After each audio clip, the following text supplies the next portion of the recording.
Georgia, singing Lan Lan based on Ravel's Bolero. This is Democracy Now!, democracynow.org, The War and Peace Report. I'm Amy Goodman with Juan Gonzalez. Well, thousands of people who believe Georgia is about to execute an innocent man are rallying behind the high-profile death row inmate Troy Davis.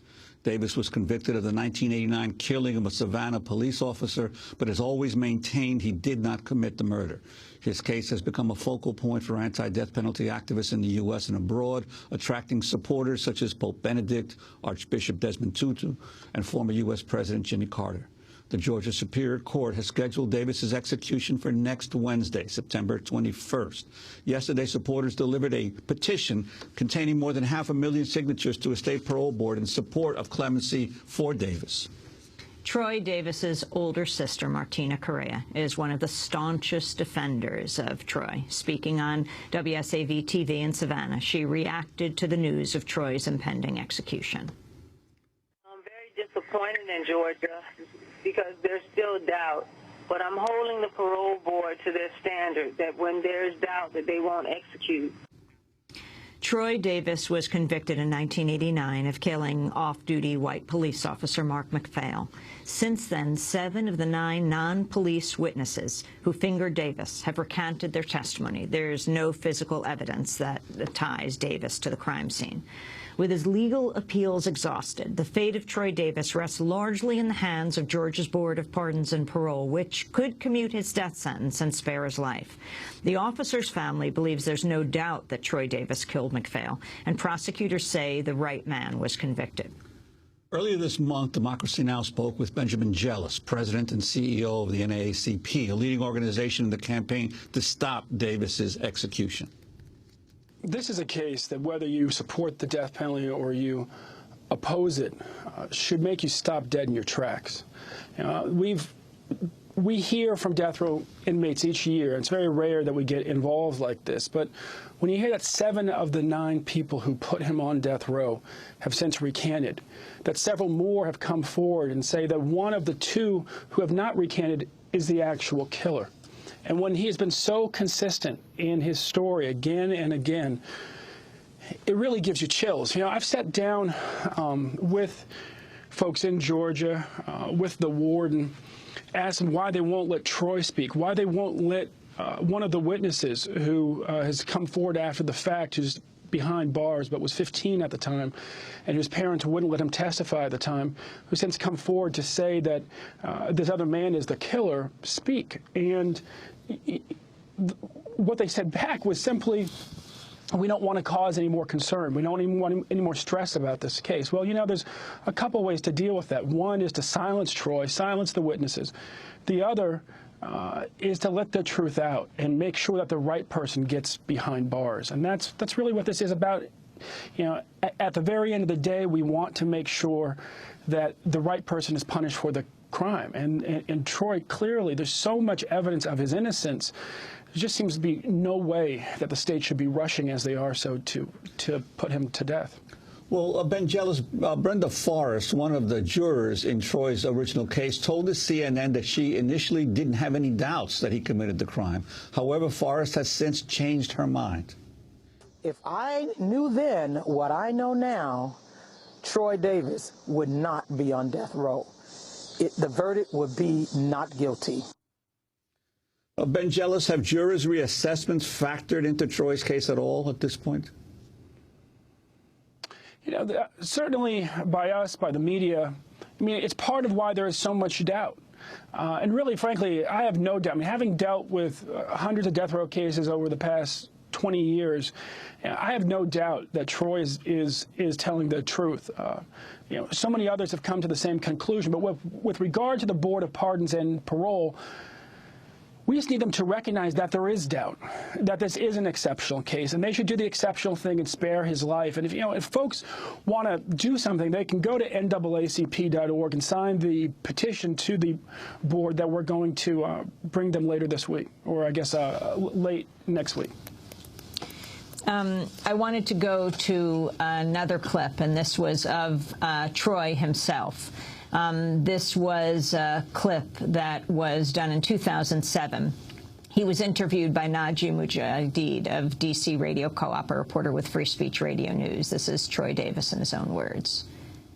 I just want to tell everybody how thankful I am for their prayers, their support, and want them to continue to stand up because anybody can be put in my particular situation.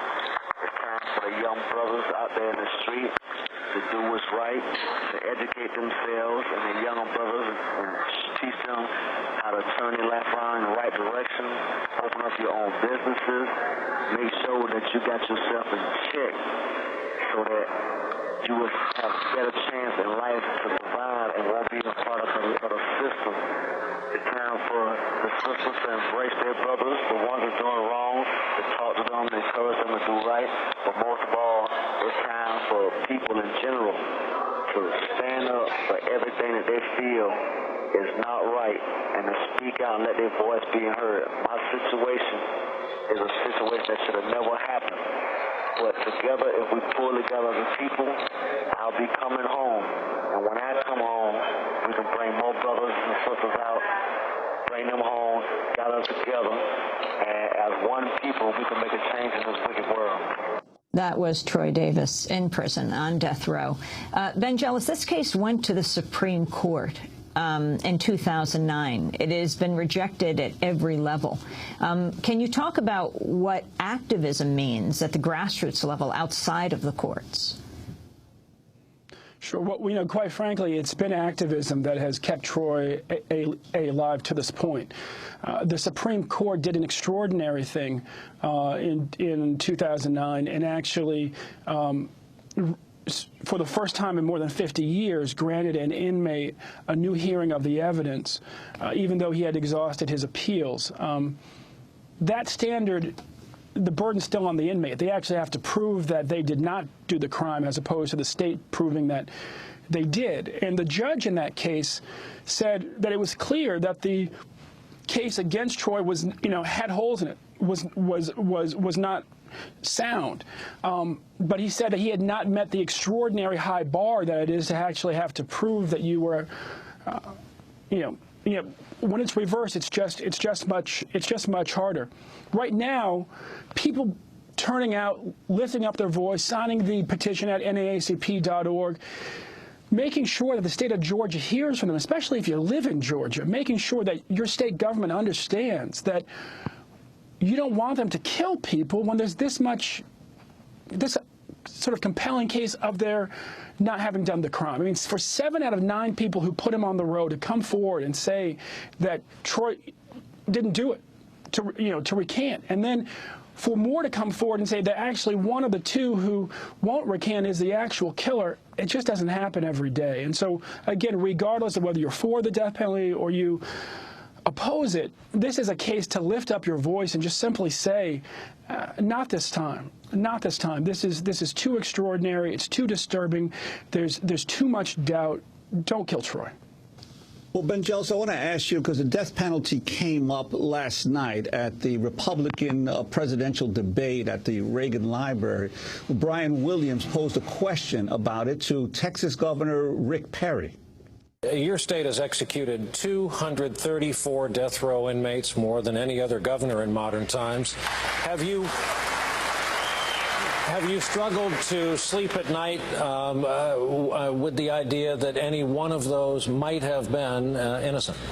No, sir, I've never struggled with that at all.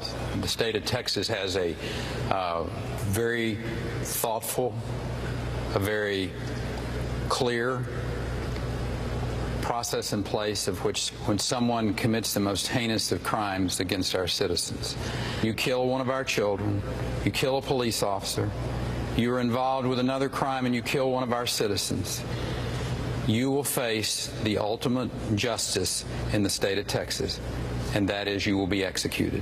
What do you make of